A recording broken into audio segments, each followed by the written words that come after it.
My name's Yasmin. I'm 45 years old. I'm sitting alone in our cozy living room, my heart heavy with grief and longing as I write this story.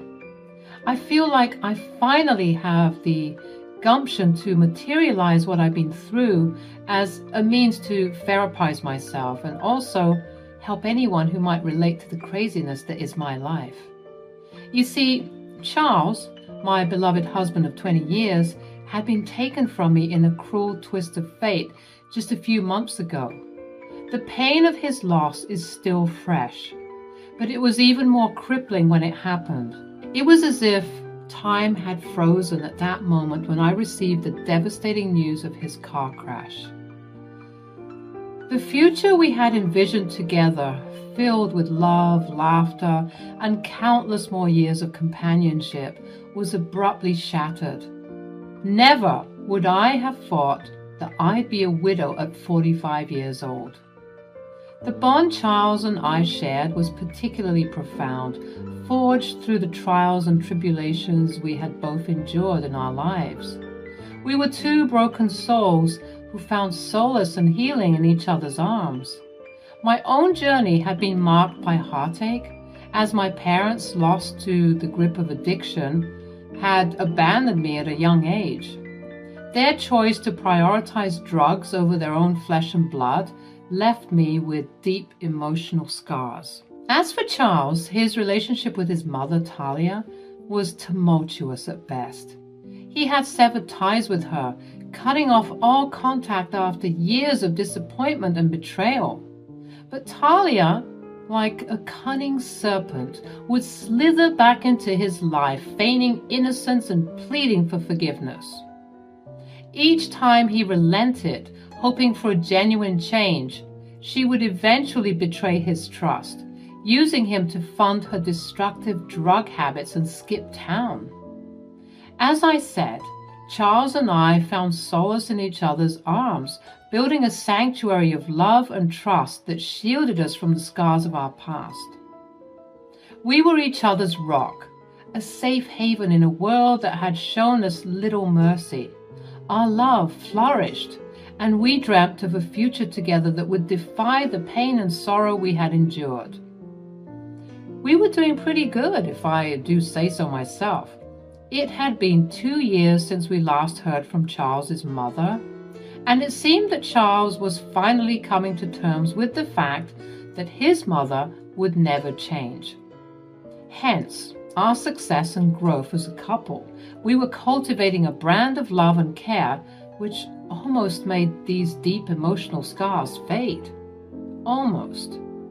Charles' sudden departure from this earth left me reeling, drowning in a sea of sorrow and unanswered questions. How could life be so merciless, robbing me of the only person who had truly understood my pain and embraced my flaws? I grappled with this question, wanting to just shrivel up in my bedroom and never face the world again. But time, alas, just like death, isn't merciful and waits for no one. So we had to begin the funeral proceedings. As the days passed, I found solace in the loving support of my friends and family. Together, we navigated the difficult process of bidding farewell to Charles, ensuring that his departure from this world was marked with dignity and a celebration of the beautiful life he had lived. We held a heartfelt funeral service, gathering in my home to honor his memory and share stories that brought both tears and laughter. Amidst the bittersweet atmosphere, with the scent of freshly cut flowers permeating the air, a solemn doorbell rang, interrupting the melodic hum of conversations. Curiosity piqued, I made my way to the door, my heart fluttering with anticipation and uncertainty. And there, standing before me in a sea of black attire, was Talia, Charles's estranged mother, bearing a bottle of whiskey as a peace offering. At that moment, a storm of emotions swirled within me. Anger, resentment, and confusion battled with grief and the longing for closure. But as I gazed into Talia's tear-filled eyes, A flicker of understanding ignited within me. I knew that despite the pain she had caused, she too was grappling with her regrets and the weight of lost time. Without a word, I opened my arms, and Talia stepped forward. We embraced, holding each other tightly as tears were shed, each drop carrying a multitude of unspoken emotions. The years of bitterness and fractured relationships seemed to dissolve in that single heartfelt hug. Talia's whispered agonies washed over me, and though the wounds were far from healed, I found a glimmer of compassion within my heart. With Talia's entrance, a delicate dance of emotions ensued. My friends and family, wearied by the history between Charles and his mother, greeted her with wary smiles, offering her a seat at our table. It was a testament to their unwavering support for me that they set aside their reservations and welcomed her into our midst. Throughout the gathering, Talia shared stories of her own, painting a picture of a woman lost in the grip of addiction, desperately searching for redemption and forgiveness. She expressed her deep regret for the pain she had caused Charles, recounting moments of remorse and longing for the opportunity to rewrite their shared history. As I listened to her words, my heart softened, realizing that beneath the layers of hurt and disappointment, there lay a mother's love, tarnished but never extinguished.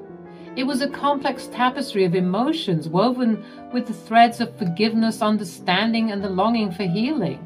As the final chords of reminiscence echoed in the room, Talia continued to share fragments of her memories with Charles. She spoke of tender moments from his childhood, of shared laughter and stolen glimpses of the man he had become. Each word carried a mix of nostalgia and regret, creating an intimate portrait of a son she had lost along the way. As the funeral service drew to a close and guests began to depart, Talia, wearing a look of determination, remained by my side. With gentle gestures and a shared understanding, my sisters and I began to tidy up the remnants of the day, grateful for Talia's unexpected assistance. In a moment of vulnerability, Talia turned to me and asked if she could make a request. Her voice trembled with a mix of trepidation and longing, and I met her gaze with a mixture of curiosity and caution. Opening my heart to the possibilities, I encouraged her to share her desire. Talia looked at me, her eyes filled with a mix of gratitude and vulnerability. She took a deep breath before speaking.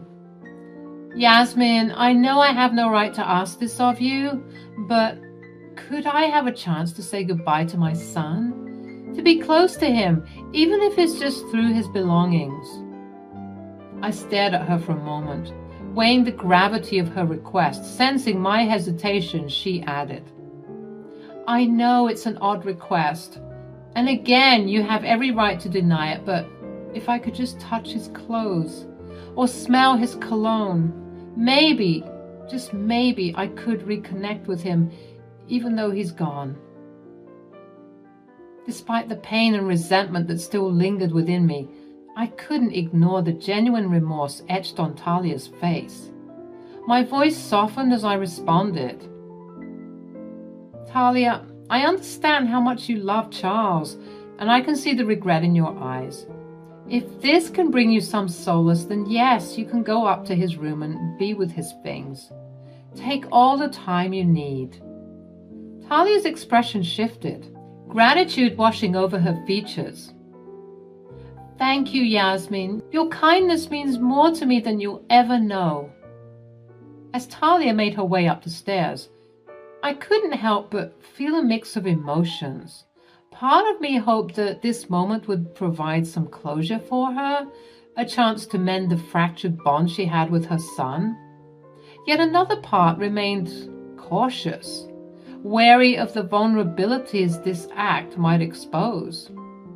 In the silence that followed, I allowed my thoughts to drift, reflecting on the intricate tapestry of human relationships, how fragile they could be, how easily they could be torn apart, and yet how resilient they could become in the face of healing and forgiveness.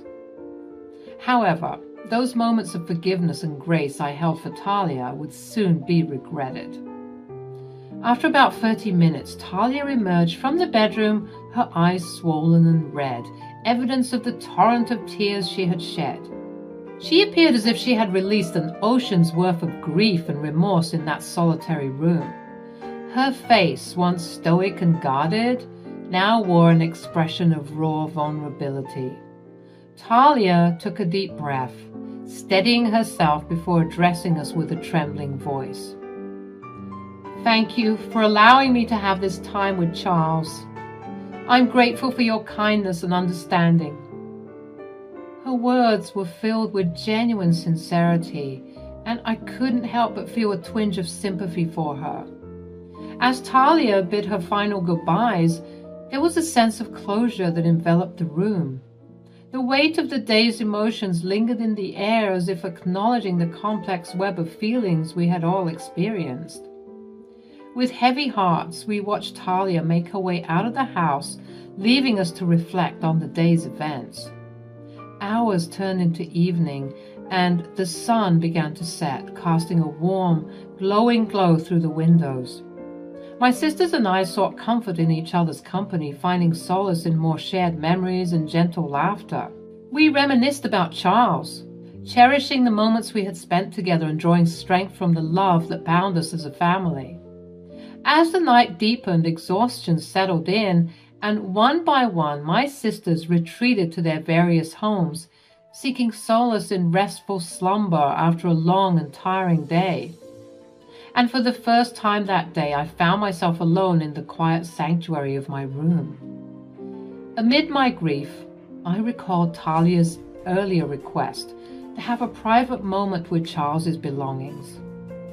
Now, with the room enveloped in silence, I couldn't help but feel a tinge of curiosity. The longing to connect with Charles, even in his absence, tugged at my heartstrings, and so I allowed myself to explore his world, to immerse myself in the tangible remnants of his life. Gently, I began to examine his belongings, a collection of cherished items that spoke volumes about the man he was. I held his favorite watch, its rhythmic ticking a gentle reminder of the time we had shared. I traced the contours of his well-worn books, imagining the stories they had whispered to him. I looked over at the dresser, containing all of the things that were salvaged from the car wreck, his phone, his work bag, his watch, and his wallet. That's when I noticed, though, that the wallet was gone. As panic gripped my heart and desperation clawed at my soul, I frantically tore through the room searching for the missing wallet. Every drawer was pulled open, every corner examined with fervor, but it was as if the wallet had vanished into thin air. The realization struck me with a force that stole my breath away. The wallet that had been retrieved from the wreckage of the car crash was now nowhere to be found. In that moment of distress, I knew I had to reach out to someone who could help me navigate this unsettling mystery.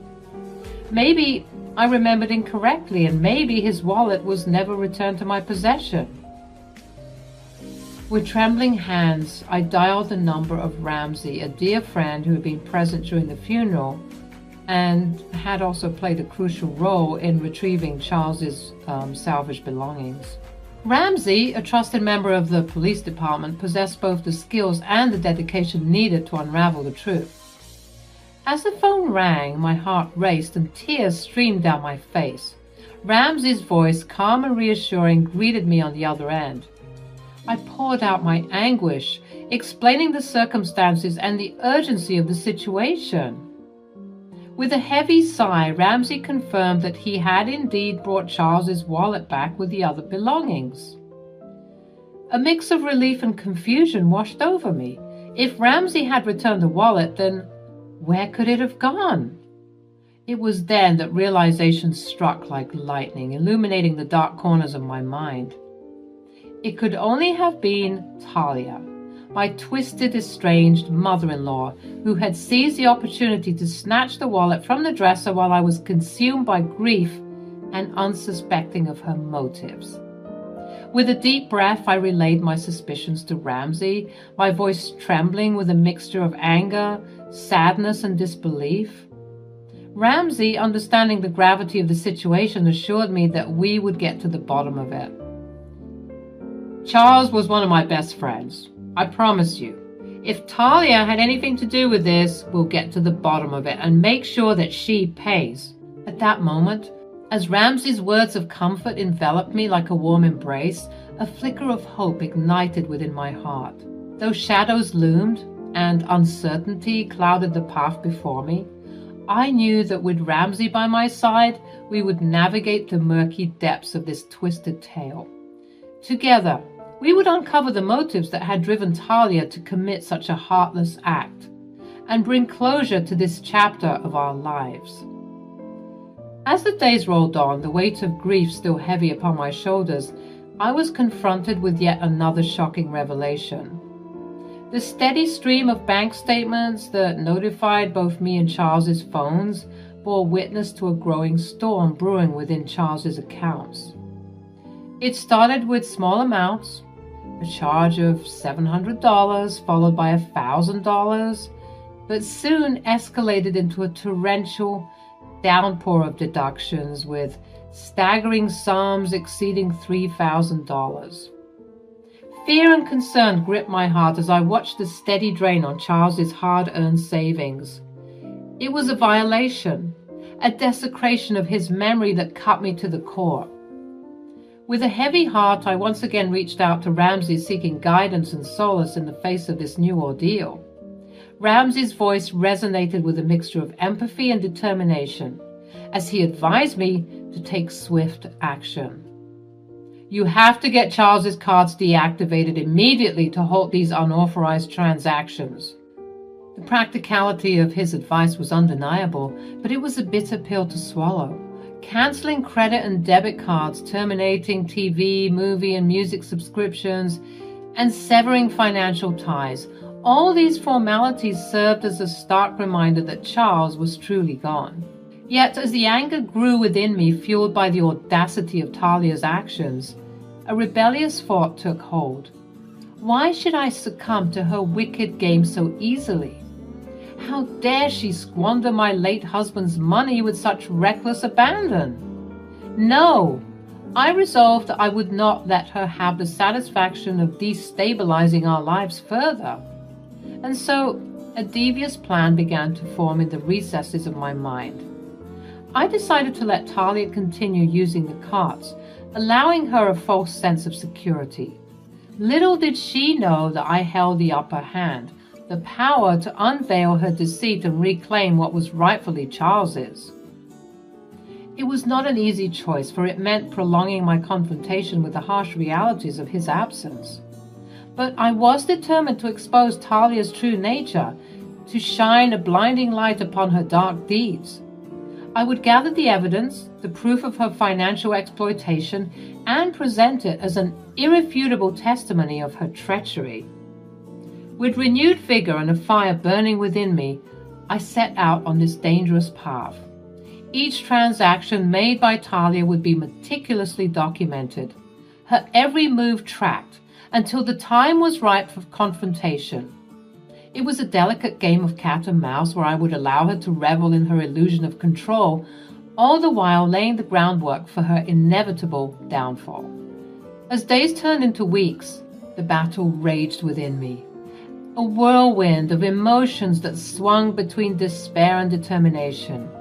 I clung to the memories of Charles, drawing strength from his love and the fire that burned within me. I knew that by exposing Talia's actions, I would be honoring his memory, safeguarding his legacy from the clutches of greed and deceit. But if I was going to stick it to her, I had to do it in a way that she'd never forget. As the weeks crawled by, the weight of Talia's deceit grew heavier. She continued to squander Charles's hard-earned money with reckless abandon, her audacity seemingly boundless.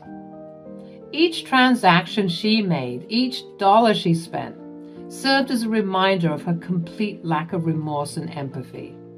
My disgust for my estranged mother-in-law reached new depths with every passing day. How could she betray her own son's memory so callously? How could she treat his legacy as her piggy bank, using it to fund her desires without a shred of guilt? Then, one fateful day, I opened the door, and lo and behold, there stood Talia, a semblance of remorse etched upon her face. But I knew that it was all a lie. "Oh, hello, Yasmin." "Hello, Talia." "Can I come in?" "No, you may not." "Oh, I suspected as much. I don't blame you. I imagine you found that Charles's wallet is missing. Well, I'm so sorry I took the wallet, Yasmin. Please forgive me. I was overcome with grief, and I knew that my time to say goodbye would be short-lived. So I took the wallet as a keepsake, a token of sorts." "Oh, really?" Yes, I'll admit it was completely wrong of me, but I guess I grew conscious and decided to return it to you." Anger surged within me, threatening to consume my every thought. How could she stand before me, spinning her web of lies with such shameless ease? But I held my tongue, masking my fury behind a serene smile. At that moment, I saw an opportunity, a chance to turn the tables on Talia and expose her for the fraud she truly was. I smiled and then handed Talia a document, a meticulously compiled record of every penny she had stolen from Charles, and accompanied by a list of the charges she would be facing for her crimes. Upon reading it, her hands and her eyes widened in disbelief. Still, she had the gall to ask, What's this?" "It's a documentation of all the money you stole from Charles, and it also outlines the legal consequences you'll be facing because of it." Talia's facade crumbled before my eyes. She stuttered and stammered, her lies falling apart at the seams. The weight of her guilt and deceit finally took its toll, and she collapsed on the front porch, unconscious. Without a word, I called for an ambulance, ensuring that she received the medical attention she needed.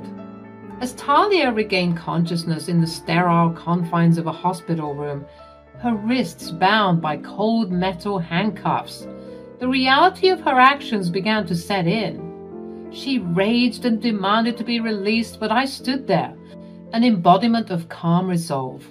I assured her that she would not escape the consequences of her crimes, that she would be locked away for at least 20 years, paying for the havoc she had wreaked upon Charles's memory. With the unwavering support of Ramsey, my trusted friend in law enforcement, I gathered enough evidence to ensure Talia faced the full extent of the law. We had calculated the amount of time she would likely spend behind bars, a fitting punishment for her despicable actions. As I reflect upon the tumultuous journey that brought me to this point, I find solace in the knowledge that justice had been served. I have avenged Charles's memory, bringing to light the depth of Talia's betrayal. The stolen money has been reclaimed, and Talia will face the consequences of her fraudulent actions. With a sense of contentment and closure, I look forward to the future, free from the clutches of Talia's deception. Charles's spirit can rest, knowing that his legacy has been protected, and I can finally find the peace I so desperately seek. The chapter that started with heartbreak and betrayal ends with justice prevailing, reminding us that no act of deceit will go unpunished, and that the strength of love and determination can overcome even the darkest of shadows.